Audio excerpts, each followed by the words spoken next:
Pengadilan Tinggi Jakarta memperberat vonis pengusaha Harvey Muiz dalam kasus korupsi timah menjadi 20 tahun penjara.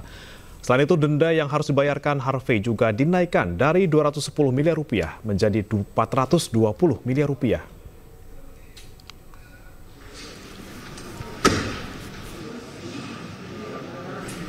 Hakim Pengadilan Tinggi Jakarta membacakan vonis banding para terdakwa kasus dugaan korupsi tata niaga komoditas timah dengan hukuman yang diperberat menjadi 20 tahun penjara. Harvey juga dihukum membayar denda 1 miliar rupiah, subsidiar 8 bulan penjara, serta uang pengganti sebesar 420 miliar rupiah. Dalam sidang banding perkara kasus dugaan korupsi tata niaga komoditas timah di Pengadilan Tinggi Jakarta menyatakan Harvey Muiz bersalah melakukan korupsi kasus timah yang menyebabkan kerugian negara hingga 300 triliun rupiah. Banding ini pun diajukan oleh Jaksa Penuntut Umum, Kejaksaan Agung yang keberatan dengan vonis ringan terhadap Harvey Muiz dan beberapa terdakwa lainnya. Sedangkan pembacaan vonis sidang banding ini tidak dihadiri langsung oleh para terdakwa.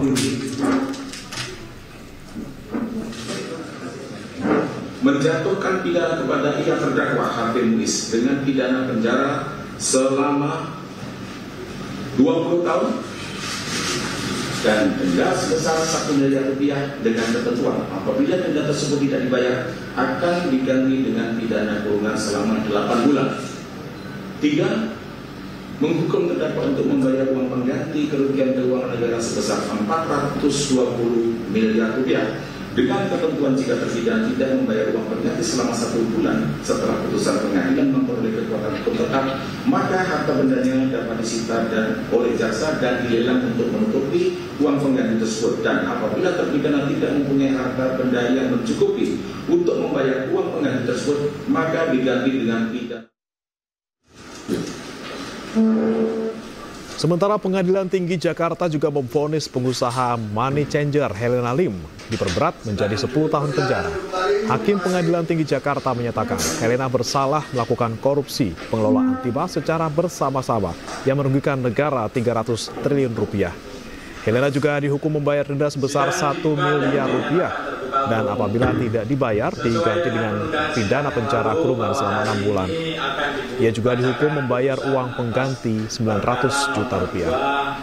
Bitsus TPK tahun 2025 atas nama menyatakan terdakwa Helena telah terbukti secara sah dan meyakinkan bersalah melakukan tindak pidana korupsi secara bersama-sama dan tindak pidana pencucian uang, menjatuhkan pidana kepada terdakwa dengan pidana penjara selama 10 tahun, denda 1 miliar dengan ketentuan apabila denda tersebut tidak dibayar akan diganti dengan pidana kurungan selama 6 bulan, menjatuhkan pidana tambahan berupa pembayaran uang pengganti kepada terdakwa sebesar 900 miliar dengan memperhitungkan 900 juta, mohon maaf saya ralat, dengan memperhitungkan barang bukti yang telah disita pada tahap penyidikan.